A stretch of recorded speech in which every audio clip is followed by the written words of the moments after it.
Hello friends, आज आहे 31 आणि 31ची पार्टी म्हणून मी हा रेडीमेड पिझ्झा बेस असतो ना त्यापासून पिझ्झा बनवलेला. अगदी रिअल पिझ्झापेक्षा पण भारी बनतो हा. चिकन मटन बनवता येत नव्हतं कारण मार्गशीर्ष महिना चालू आहे म्हणून मग हा पिझ्झा बनवला. अगदी मस्त लागतो, नक्की बनवा तुम्ही पण. त्यासाठी मी मक्याचे दाणे आधी मीठ टाकून उकळून घेतले. त्यानंतर पिझ्झाचा जो बेस असतो त्यावर सॉस लावून घेतला.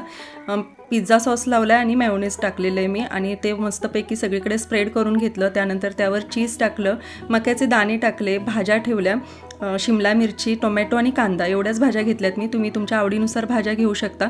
त्यानंतर याच्यावर पिझ्झा हर्ब्स, मिक्स हर्ब्स आणि चिली फ्लेक्स टाकून पुन्हा एकदा चीज टाकलेलं आहे आणि मस्त त्याला 10 ते 15 मिनटं भाजून घेतलं आहे. अगदी मस्त क्रिस्पी झालेला, खालूनसुद्धा अगदी मस्त झालेला त्याचा बेस. नक्की बनवून बघा तुम्हीसुद्धा, खूप छान झालेला. आणि तुम्ही 31च्या पार्टीसाठी काय केलं ते कमेंटमध्ये नक्की सांगा. आणि हा व्हिडिओ आवडला तर लाईक, शेअर, कमेंट करा आणि चॅनलला सबस्क्राईब